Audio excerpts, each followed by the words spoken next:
All right, welcome to Crrow777 radio podcast. This is going to be episode 3, actually. It will be called 4 in some places in the audio, but what I did was swapped out Randy in Houston, who's filmed the Lunar Wave, as number 3, with Jason Lindgren, who's going to do a reverse interview here.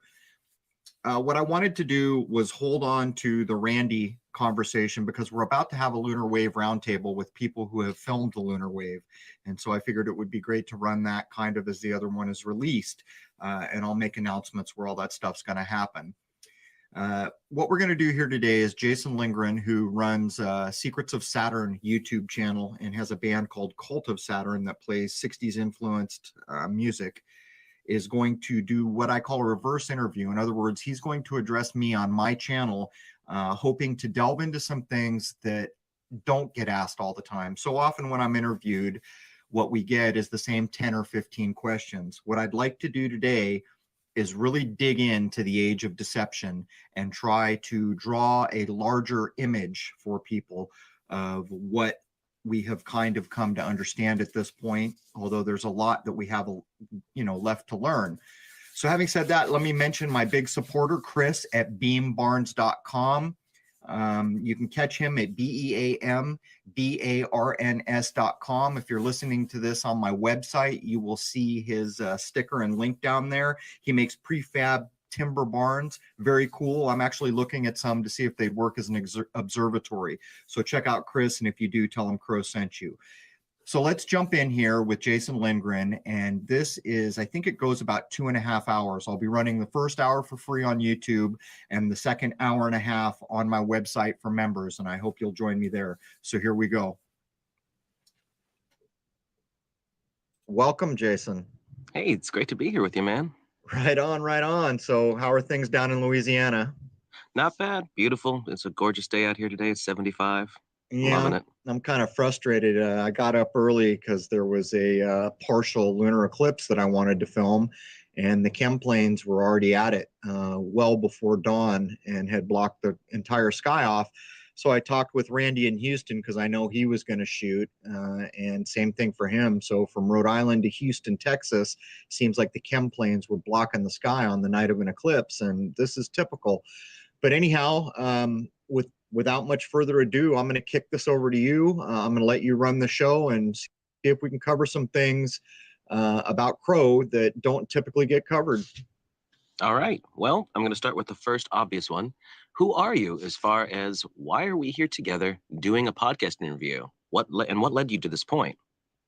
Well, if you're asking me why I began the podcast, or more specifically, why you and I are here, I covered why you and I are here now because I think you're the perfect person to kind of try to cover ground with me that doesn't get covered ad nauseum.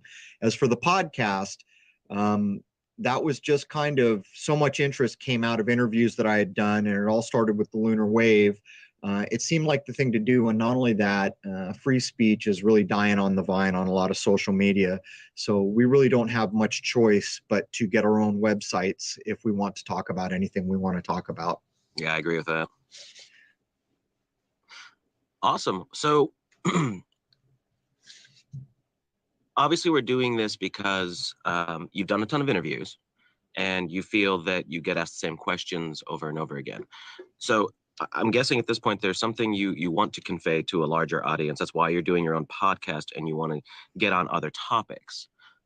What else are you interested in as far as, I mean, obviously you got known for the Lunar Wave, but what other topics as far as things that revolve around the subjects that you and I are both interested in, the esoteric sort of thing, just like you said, the chem planes, all this sort of thing. What is it else you want to get out there? Well, everything is kind of tied to the same thread here, in my view. The Lunar Wave, the chem planes, all of it. We're living in a system of deception, and we have been so inured by the system that we've been brought up in. From cradle to grave, we're in this system, that it's a bit like the Stockholm system, where people are prisoners and they get to a point where they prefer the cage to freedom because all they've ever known is the cage.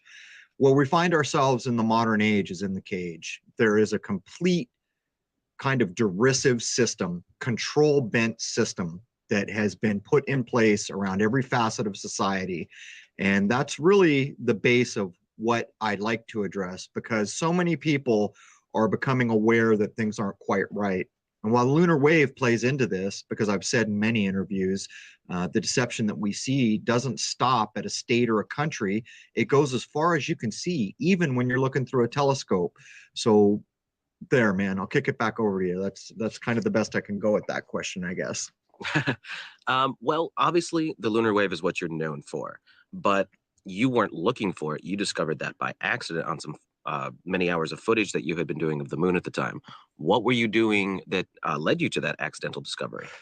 So on May 7th in 2012, I was viewing a supermoon, and we saw a bunch of triangular objects in formation for many hours as the moon moved through the sky from our point of view. So what I was doing the night in September of 2012 was just running a camera, because I had become aware that there were things going on that we weren't being told about. And it was absolutely by accident that the 2012, the best footage we have of the lunar wave, was captured. Not only was it totally by accident, but the camera pan, which ended up proving so much, was uncharacteristic for how I filmed the moon, even at that time. And I did not notice the wave start as I panned the camera below the moon. And when I panned back up on the moon and the wave caught up to the camera, that was the first time I saw it. And I did glance up, and of course, at the time, I thought this has to be equipment failure. But yeah, it was absolutely by accident. And the reason I was filming was because I was becoming aware that this thing I'd been looking at since the 90s through a telescope, things were going on that we weren't being told about. Now, the lunar wave has never been witnessed by anyone with the naked eye. Is that correct? Well, that's a tough one. We do have reports, but it's just reports. I've had a number of reports from South Africa, from Ohio, from, I don't know, quite a number of places. I would guess 6, 7, 8 places. People have claimed that they've had binoculars or been laying down by their pool, as was the case in Africa. And they claim they saw something. The only issue with this is that you really have to have some great eyes to see the lunar wave. Most people in this day and age, if you're older than maybe 25 or 30, I'd be surprised if you had the vision required to see that and be able to focus on it well enough to understand that something's going on. It's not just your eyes. The point I would make is, with the 2012 footage and at least one other that I filmed, if you had just dynamite eagle eye vision and you were looking at the moon, you could see it. I am certain you could see it. The problem would be that it happened so quickly. It would be one of those things where you would be thinking, well, was that just my eyes, or did that really happen? So I don't know if I addressed that directly. Well, the reason why I asked that question is the lunar wave a phenomenon of the digital equipment interacting with the light it's perceiving, or is it a true physical phenomena that the human eye would indeed perceive it? That's kind of what I was getting at. So the fact that people are reporting seeing it, even though we can't really prove that, makes me think that it's not just an equipment thing. Well, no, and that's, I alluded to the camera pan in the first capture in 2012. That camera pan actually proved from the onset that equipment was playing no role. And the reason we know this, there's actually a few reasons we know this now, but the reason we know it from the camera pan is because what happens is I'm just kind of panning around the moon, and I pan the telescope's view below the moon, and the wave starts. At the time, I didn't notice it, and I panned back up and centered on the moon, and the wave went out of frame. The wave catches up to the camera pan and comes back into frame. And that has always been bulletproof evidence that equipment plays no role in this. But there are other reasons that have come to light. I don't know, 6 months or a year later, we found energy pulses in the footage when we were looking at it on a big 60-some-inch monitor. And when I ran filters, you can clearly see that there are energy pulses and curving lines radiating in the lower left limb of the moon as the wave begins at the bottom. And sometime after we had figured out that the lunar wave was a very interesting thing that had been filmed, a video engineer demonstrated that with the 2012 and one other piece of footage, there's enough ambient light, because it was shot at 8 something in the evening in September, that he could manipulate gamma and add noise and demonstrate that the wave is not crossing the video frame. Right, and that has been shown in the other footage that people have filmed as well. And obviously that's also good proof because they're in different locations using different equipment at different times. Right. And I always mess this up in interviews, and people have just redone the count. We are either at 8 or 9 people who have filmed the wave 18 times. This is not about equipment. It just isn't. What it is can be debated, I suppose, to, ad nauseum at this point, because the problem becomes that with the footage alone, you're not going to get the kind of mental satisfaction answer that you want. But when you combine the 2012 footage and some of the best captures with all the ancillary research you can do on things we know about the moon, to include NASA's roles in Apollo and all that, you do begin to get a picture of what the moon is. And as I have said so many times now, in my view, the moon is not a rock in space. It emits its own light, and I don't believe anyone could stand on it, even if they had the ability to get there. Well, I think it's safe to say that the initial conclusions based off of the observations that have been made about the lunar wave is that things in this world and in the sky are not as they would appear to be. Why? Let's go with that. Like, well, okay, so what do we think is going on here?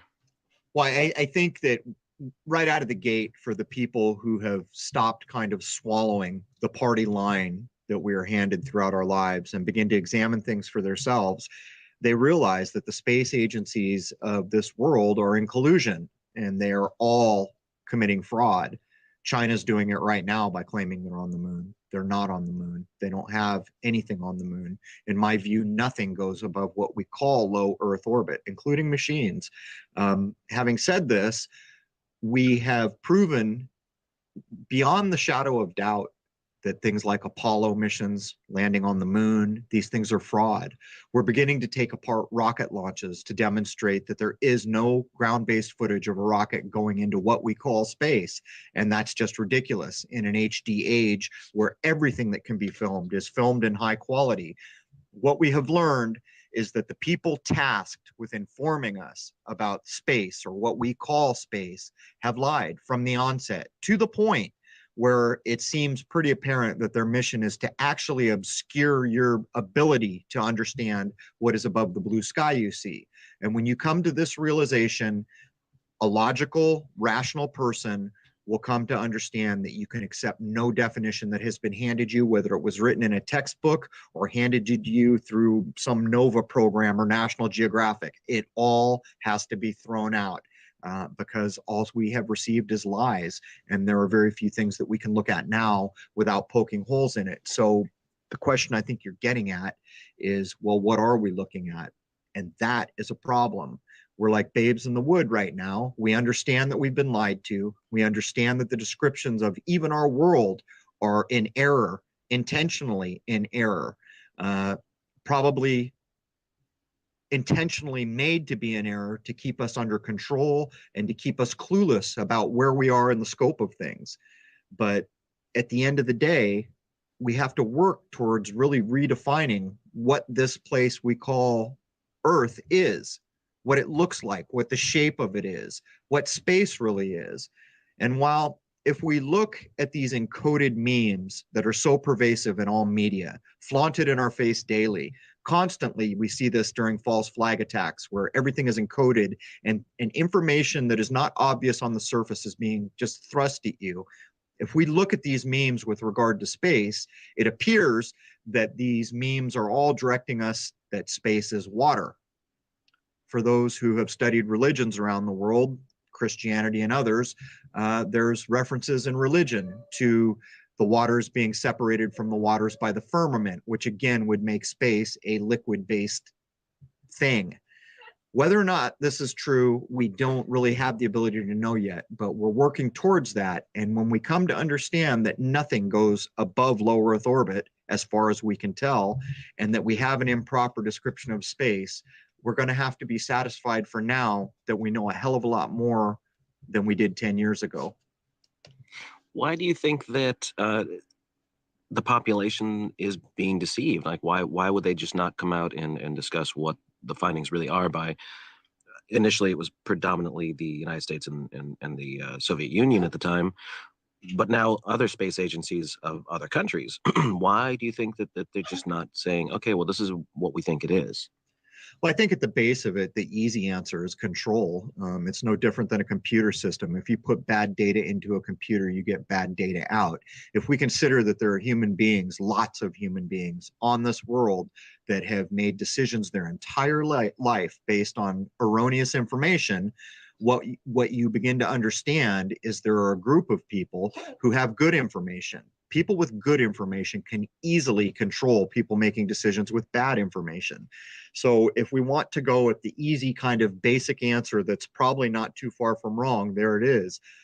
Beyond that, I think anyone who's kind of mildly aware of the systems that are put in place around us, like all the stuff to do with common law and the fact that your birth name is actually a corporation that was set up the day you were born, that common law is not even really practiced, that the United States is basically a subsidiary or franchise corporation of a larger corporation, and that things like the Bill of Rights and the Constitution and the law you think is enforced by the police you think are all a sham. These things are all constructs, and they're designed to do one thing: to have total control over a population. So when we consider that and come back to the questions you asked me about space, I don't think that we have any reason at the base of that question to consider that it's more than anything more than, being about control, absolute control. How far and deep do you think this deception goes then?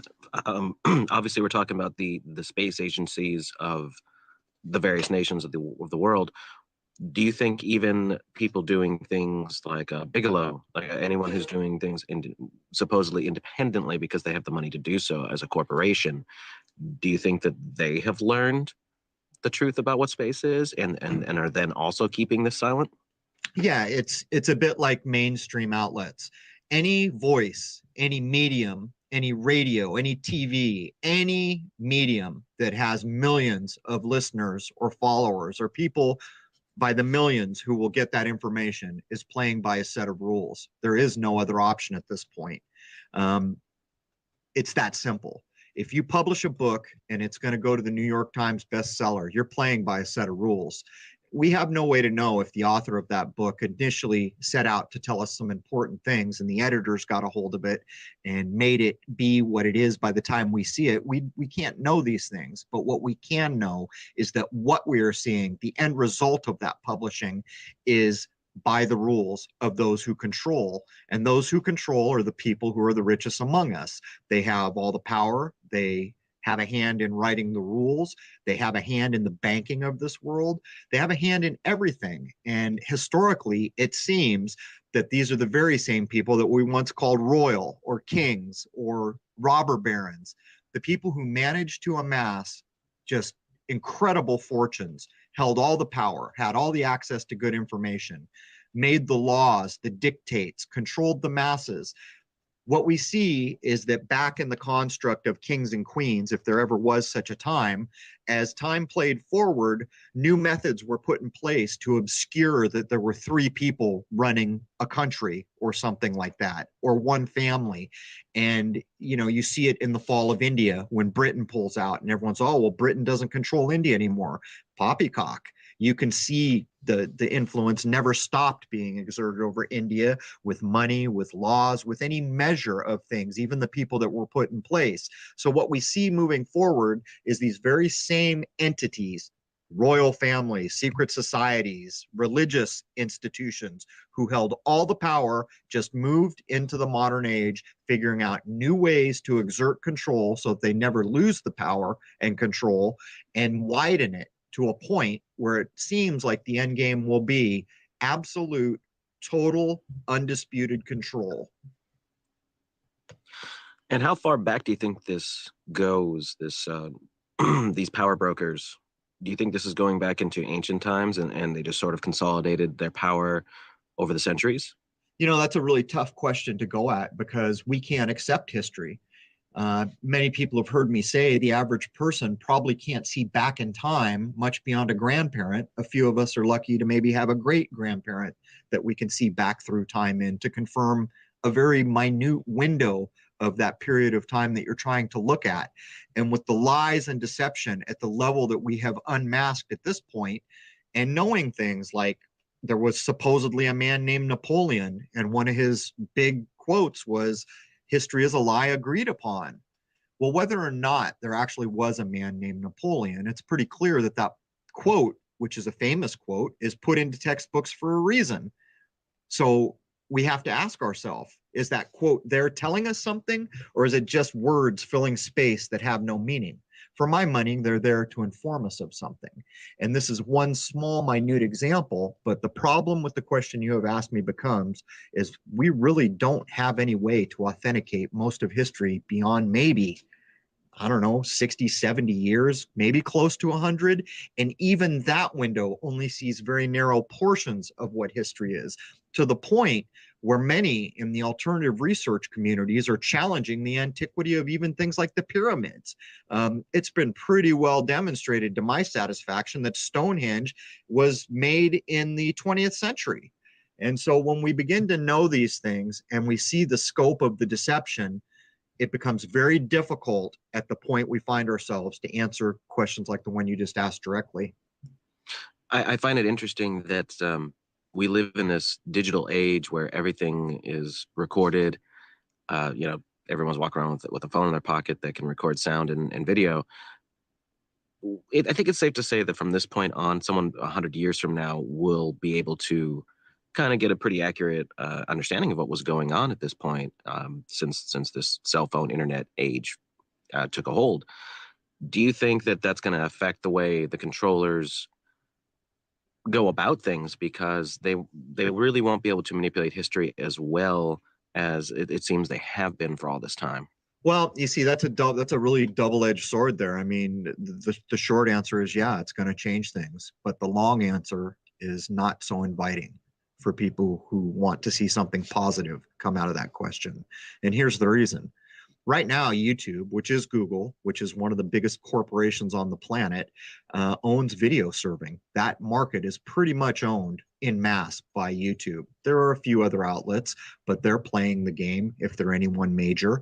And what happens is we see the loss of freedom of speech, we see the copyrights, we see the channels being shut down. But what's even more is people need to realize when you open a browser and search for something in Google, Google is delivering you what they want you to see, and part of it is based on what they think you are looking for. In other words, it has nothing to do with you searching for this unknown thing that you think you might discover. It has everything to do with the people who control the search return. Now, taking this back to video and everyone's ability to film now, the real problem becomes is when an individual films something amazing like a lunar wave. Let's use the lunar wave as an example. Right now, the word lunar wave, which is just a thing that I said one day trying to figure out a way to describe what I had filmed, is pretty much a worldwide word or set of words. All over this world, people are aware of the lunar wave. And yet when you go to my channel, I think the initial lunar wave footage, the best that we had, the 2012 or the first posting of that, has roughly 350 or 400,000 hits. How can that be? You see, these two things don't jive. These words have become so well known that people in Russia that don't even speak the language that I speak are posting, because I translate all the time in other language, and they're talking about the lunar wave. So how can it be that this idea, this video, has had such an impact over such a wide range, and yet Google is reporting to me that I have something like 350,000 hits? I don't know, maybe it's 4. Whatever it is, it's not much. And to put a fine point on that, I once filmed a weather balloon-like object that I believe was dropped from a chem plane that we were filming, and it exploded over houses, dropping all this debris out of it. Unfortunately, I named that clip at the time Chem Bomb, which I learned later not to be so kind of, confrontational in my naming of things. Wrong way to go. But that clip got very popular very quickly. And to this day, I think it has something like 300,000 hits. But when that clip had been out for, I forget what it was, a few weeks or a month or something, I was notified via email by a person I'd never met who said, go to this web page and look at the hit count. And I went to the web page, and that video was embedded properly so that YouTube should have been clocking traffic in that web page. It was the only thing, and it was pushing 1 million hits. And to this day, I don't have any video on my channel that even comes close to 1 million hits. So that was kind of a long-winded answer, but it's an important thing to understand. What we see is information lines completely owned and operated, and this was predictive. They knew what the internet would be because the military had ARPANET. They rolled it out into the EDU, the universities. There was Veronica and Gopher early on as the search engines. Slowly, AOL came along and people started getting online. They already knew and were already preparing to put the Googles and the YouTubes in place. You've got to realize that we are told, if I remember the story correctly, the people who created YouTube were eBay. I think it was eBay. I don't know if I've got that right. One of these big corporations. They were ex-eBay employees that then formed YouTube. And at the time, I think it was 2005 or 6 when Google supposedly bought YouTube, it was one of the largest buyouts of all time. It was in the billions of dollars with a B. You see, these things were pre-planned, foreshadowed. They were stepping up to fill the void, to control the information systems. And while the average person won't be able to wrap their head around it, it's true. And not only is it true, now when you shoot an amazing video and you head on over your YouTube channel to try to get it out, I guarantee you, if your video is that important, something will be done to prevent a massive audience from seeing it. So that was a bit long-winded, but there it is. No, I think everything you said was very important, actually, because if I understand the way YouTube normally works, if you have a video that's what they call viral, meaning probably in the millions, it's going to start showing up on people's front pages. Hey, check this out. This video is going viral. I really doubt very much they would want something like the Lunar Wave being all over everyone's main page on YouTube when they click onto it.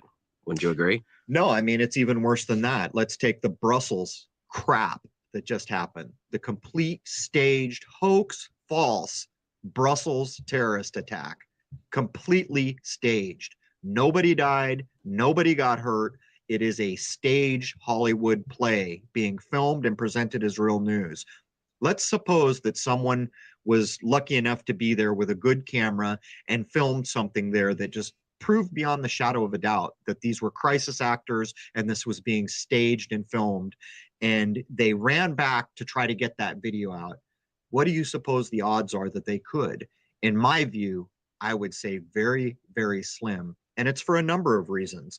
The average person thinks, people say it to me all the time. Well, you better be careful what you say or someone's going to come hurt you. Nobody's going to come hurt me.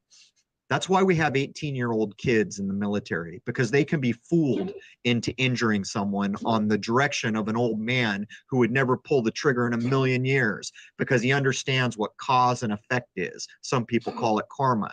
There is a price to pay when you do these things. Getting back to the point, this person goes to YouTube and he can't get an audience for one reason or another. His audience won't grow, but he's got this amazing video. So let's say he goes different avenues. If it comes to a point in our current society, money is a big problem for most people. You'd simply be bought off if it came to that. We'll pay you, $1 million or whatever. Just give us the video and shut up. These kinds of things will go on. But I can't stress enough that there is no reason to be afraid, because the video that we were presented with from Brussels is fake, 100% fake. No one was injured. It's a Hollywood play. Secondarily, any person who wanted to out that shouldn't fear for their life, because there is a price for taking life, any life. And when you start to kill human beings, there's a cause and effect. And again, that is exactly why 18-year-old kids are put in the military. Point being, you have the ability to exercise freedom of speech and you have the right to do it. And while you might be coerced to voluntarily say, okay, I'm not going to do this because whatever's happened and I don't like it, my point is there is absolutely no reason to be afraid to stand up against the stuff that is being jammed down our throats daily. So I know I wandered a bit there, but pull me back. It's okay. I would conjecture that just like with the Brussels thing, ever since 9/11 happened, that was like obviously the biggest event of this style, what people call a false flag. Since then, it's really been kind of hard for them to do anything major because of exactly what we were talking about before with the whole cell phone internet generation, that I can take a picture and boom, I can send it out to a gazillion people if I wanted to. It seems like they've kind of figured that out, so they have to do these smaller little events to kind of make sure it gets on the news and everything's terrible and blah blah blah, but they can't do something so grandiose because people would just literally tear it apart in this day and age. Well, I think you got to temper those words, my friend. I mean, we did see what happened at Sandy Hook, and that was a bit baffling because we were sitting there watching what was clearly wholesale fraud, and we were saying, do they just not care anymore? Do they know that 5 million people will be fooled and 20,000 won't be? Is that why we're seeing such a kind of ramshackle, sloppy job? Boston, same way. I mean, so transparently, obviously staged. And so we chewed on that, thinking, why is it going this way? And what I walked away understanding was that these guys can fail. They can fail big, and they have failed big. They failed big at Sandy Hook as an example. But what you see is it's the old analogy that I've used before of kicking a puppy. If you kick a puppy, people are going to get pissed off. They're going to have a reaction. And when you get people in a heightened state of mind, excitable, they're very easily led, controlled, and herded. Now, when you kick a puppy and it doesn't work anymore, you get 5 or 6 puppies. And then you don't kick them, you hit them with a bat. And then when that quits working, you get 20 puppies and you light them on fire. And when that doesn't work, you get a stadium full of puppies and you drop a bomb on it. And I know these are kind of ridiculous examples I'm giving, but it illustrates what we see. With 9/11, they went in and they did a controlled demo of 2 buildings in the middle of a city and then played it off on people who had nothing to do with it, defamed a race in Islam, the entire race in Islam, as being these subhuman terrorist-like beings, and convinced many people around the world that that was true. And then they invaded a nation that had nothing to do with it. And yet so few stood up at the time. What we actually saw at the time was all of a sudden overnight, everyone dusted off their American flag and put it back out on their porch. It's an embarrassing thing to look back on. The kind of jingoism and this kind of mindless herd mob mentality where one day you're walking down the street and the next day everything is red, white, and blue because 2 buildings fell down in the middle of a city. It's an embarrassment. It makes me, at times when I look back, embarrassed to say the words American, to be completely honest. And while many will have a problem with that statement, I make no apologies anymore. It's late in the game here. The hour is late. And we know for a fact that these events, these shootings, these terrorist attacks, anything to do with ISIS is all made up so that they can put their controlling agenda in place. So the question becomes, will you be a person who sits there and pulls a flag out of your closet or doesn't pull the flag out and cracks a beer and sits there and watches it all happen? Or will you be a person who speaks up? Because revolution is not what's needed to stop what we see going on. What's needed is one simple thing, a change of mind. That is all it takes. Everything you see being put in front of you is to do one thing, to create a mind weapon that affects the way you think and what you believe. This is why I say belief is the enemy of knowing, because the moment you believe a thing, you can no longer critically see detail. And for some people, it is very difficult to unbelieve things they've chosen to believe. My point is this: if you would like to see change made and you would like to see false flags be fought against so that we don't see them all the time, you need to change your mind. And not only do you need to change your mind, a lot of people around you need to change their minds.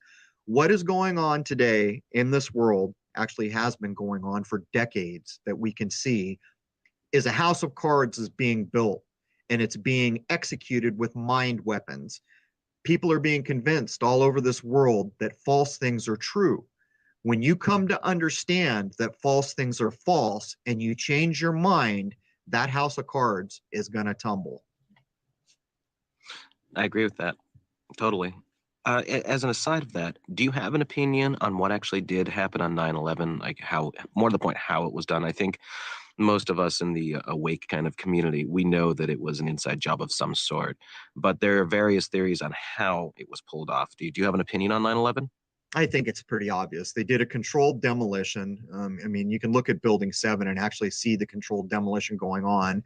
It seems like they used some kind of projection system to make it look like planes hit what was going to be controlled demolition. There's plenty of evidence to show that the free fall and the dustification of all that building was some kind of energy weapon or high explosive or who knows, but a controlled demolition. There's plenty of evidence showing that the occupancy in that building, in both those buildings, was below 20%, I think. There's plenty of evidence to show that they were built actually with the planned demolition in mind, some 30 some years later, or whatever it was. And then the rest of it's a Hollywood play.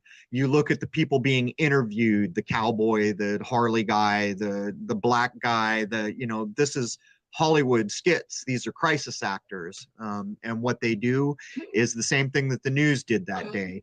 They present a filmed portion of a set that they have pre-set up, and then they play it off as real. And there's even footage that day of people in the media, I think it was British media, reporting that Building 7 had fallen, when in fact it hadn't fallen at all yet. And so about 20 minutes ahead of time. Yeah, so I mean, there's no doubt what happened. There was a controlled demolition done, and then they put a Hollywood set in place for different interviews, and then they played it off as a real event. How do you think society itself is, in Western culture has changed? For instance, how do you think this 9/11 style event would have gone down, say if it had been done in the 50s or 60s, say if they had used the Empire State Building instead because the Twin Towers weren't in existence yet? How do you think people would have reacted then compared to the way they are now? Well, I think it was a much sleepier audience then. I mean, the most trusted man in America was Walter Cronkite, for crying out loud. So the most trusted man in America was a news anchor lying to you every night, sitting there pretending to cry when JFK was shot, which was more Hollywood propaganda being stuffed down your throat. There is no presidency or no leadership as far back as we can see clearly that is not part and parcel of what we're talking about. And it looks like many of them are related to the very royal families and controlling systems that have always ran things from Europe. My point would be that in the 50s, well, look at it this way. If you go back to the 50s, people were watching Leave It to Beaver on TV. If you took any show that is running in prime time now and ran it to those people back then, they would be stunned and screaming from the hilltops about what we are watching now and thinking this is just fine to watch. They were a very sleepy audience by comparing us to today. And not only that, they didn't have the benefit of being able to review things in the way we have today. So I think if it had been done back in the 50s, it would have been just earth shattering, and everyone would have believed it was a real event. And whatever the powers that be wanted to implement on the tail of that would have made the Patriot Act look like a day at the park. Any conjecture why they didn't do something like that back then compared to now? They didn't need to, but I mean, we did have world wars. There's nothing you can't look at in history that is not subject to what we are talking about. Nothing. We live in a system of control, and we always have. And while we don't know, it's a funny thing to wake up one morning and consider you have no idea as a human being how the race of humans got to this world. You have no idea how long we've been here. And when you consider what that actually means, you begin to consider further, is it possible that there is no living human being on this world that doesn't know how humans came to be here or how long they have been there? The conclusion I drew was, I think it's quite likely that there are people, the very people who have always had all the power, money, and control, who understand perfectly how we got here and how long we've been here. So that kind of illustrates what we're talking about here. While the vast majority of us are living in this dream state where the very race we belong to is a mystery, and yet we just walk through a day like that doesn't matter. it's a strange thing. Don't know how else to go with that. No, I'm with you there too. You mentioned Walter Cronkite, who was absolutely, the way you put it is actually kind of funny. People just, he was in their homes every night and he was trusted. Every word he said. I can attest to that from my grandparents. I remember when I was a child. Do you think anyone in the mainstream is trying to do a legitimate job on uncovering anything, really, like anything that they're putting out there? Do you think there's anybody in the mainstream media or who's just well known in general, celebrities? Do you think every single one of these people, they're just playing the game, and even if they do know or suspect things, they're just not going there? It's a loaded question. If you're asking about media like TV and news, no, nobody that I'm aware of, because you can't. It's a controlled gate. You want to walk through that gate, you play by the rules. You don't play by the rules, you don't walk through that gate. Pretty simple. Who owns the gate? Well, the richest people on this world own that gate and always have. And now at this point, it's like one or two corporations own, I guess, the majority of the media. There was a time when people were narrowing it down to 5 or 6. I haven't really kept up on it, but it's very few corporations who own all the gateways that we call media. Now, when you consider music, that's a similar thing, controlled in the same ways, but you have young people delivering it. But I mean, come on. When we see these encoded messages coming through the music, what are we seeing? Are we seeing these messages given to us talking about the nature of what's really going on because someone is trying to help us? For a long time, I thought about this. For years, I thought about this. Are we seeing something else? Why are they doing it?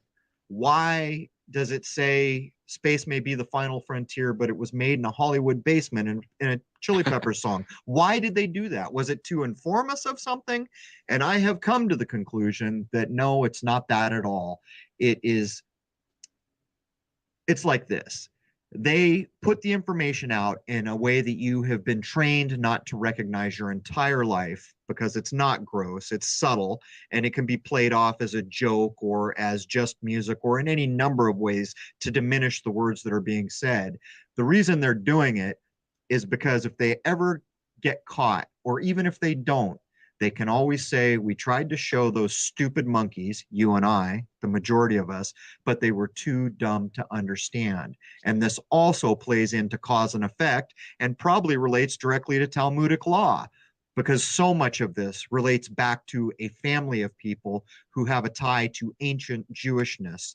And what we find in Talmudic law is it's stated openly that anyone who's not a Jew can be lied to, cheated, any number of things. It says flat out that a Jewish person can treat a goy or goyim in these ways. It's astounding that more people don't take umbrage with what the Talmudic law says about the majority of this world who is not Jewish. But I had a friend who he had explained to me, I don't understand it all the way, but apparently in Jewishness, there's two major families left, Cohen and Levite, or something like this, the two major sects left. And the Levites, I guess, have a little more clout or something to that effect. And I hope I'm not butchering this too badly.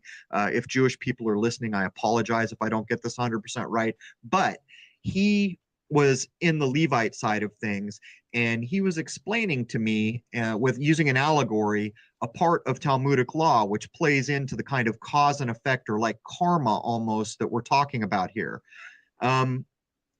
He used the story of a man dies, and when the judges and the court come to hold a guy that they say may have been responsible for the death, he's a Jewish guy and the court is Jewish, and they say, you know, are you guilty of killing this man? And he said, no, I'm not. And they say, why? And the man says, well, you see, he starved to death. All I did was tie him up. And the man is released because apparently that allegory, when related to some portion of Talmudic law, demonstrates the kind of loopholes that are put into what is followed in the Talmudic law tradition to avoid karmic or cause and effect or court reaction where you could be jailed. So, you know, there it is. Are these people saying these things in music, which are absolutely addressing the truth, to help us? I don't think so. I've come to the conclusion that I don't think so. I think that they just view you as less than them, not as bright as them, and that they tried to tell you, and it's your own damn fault you couldn't understand. Now that also seems to go hand in hand with the purportedly religion of the elites known as Mystery Babylon, which also links into the ancient Saturnalian death cults and all that, where they feel they have to tell us what's going on in their own way to deal with that karma. Basically, like, hey, we told you, you just didn't understand. You were too dumb to get it. Yeah, there's no way it's something other than that in my view. I mean, if you wanted to tell somebody something, you would tell them. And if you couldn't do it in a public way, if you were writing a song that was going to be on a record or something, then you would tell the people around you. You would tell your family. You would do things like this. It would get out eventually. And this is not what we see. We see this kind of blood is thicker than water mentality where all the cards are held very close to the vest. Hard to know how they're enforcing the secrecy. And one of the big arguments by the people who simply don't get this planet we're living, planet's not even a word to use anymore, this world we're living on, it's simple. There can be secrets kept and they can be enforced. And it could be as simple as denying someone a way to make a living. You know, either you play by these rules or you'll be living in a cardboard box wondering where your next meal comes from. Or it could be something as insidious as it won't be you, it'll be the people you love that are living in that cardboard box.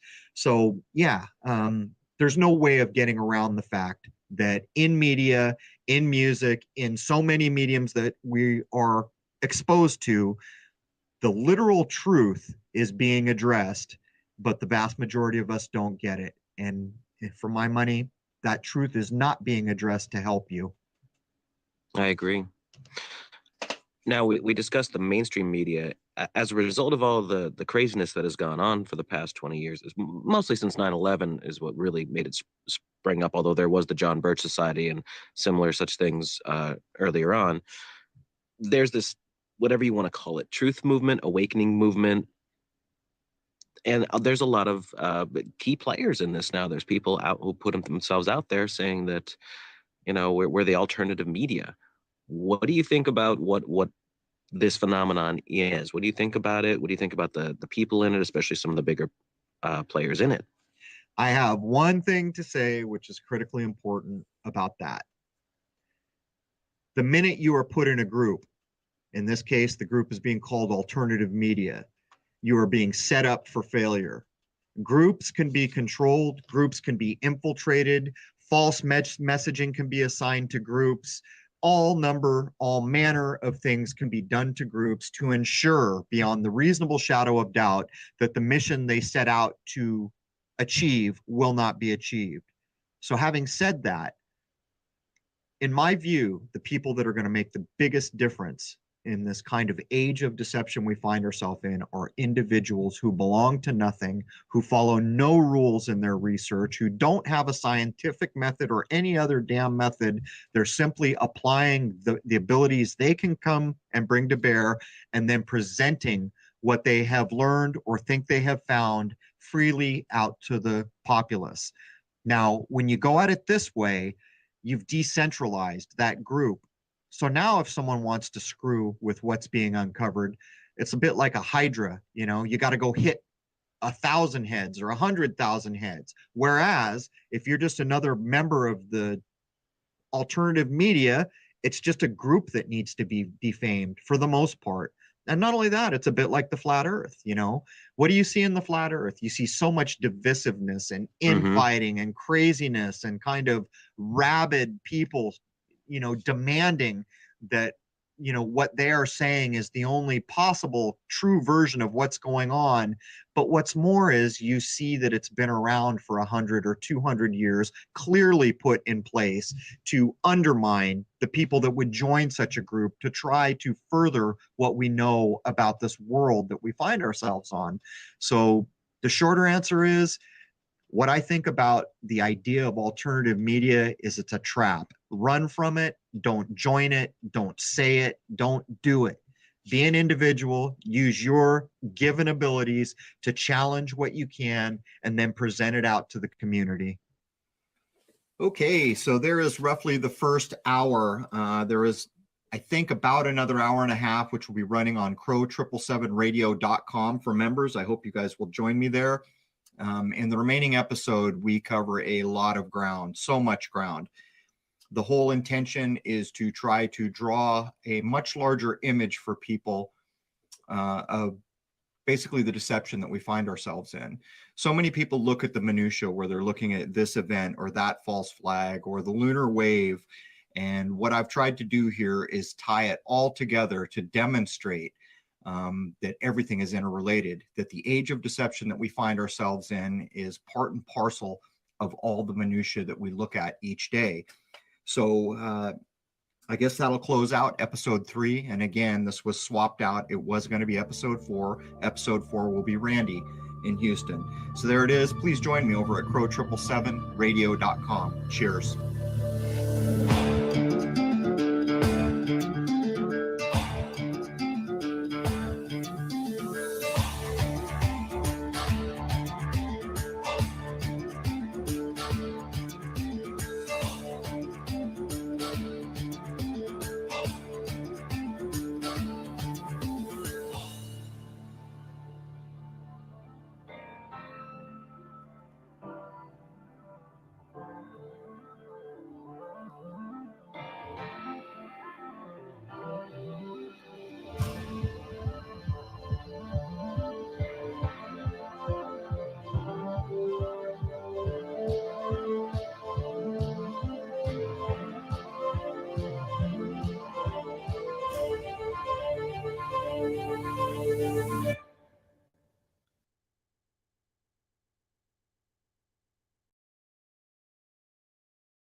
We try to navigate this world through a sea of lies.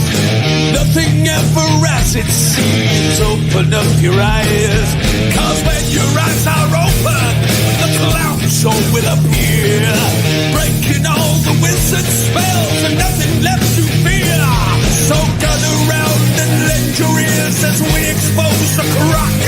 We'll introduce you to a world filled with poppycock. Yeah, poppycock, poppycock. Welcome to the Poppycock Report. Poppycock, poppycock. Welcome to a world of critical thought.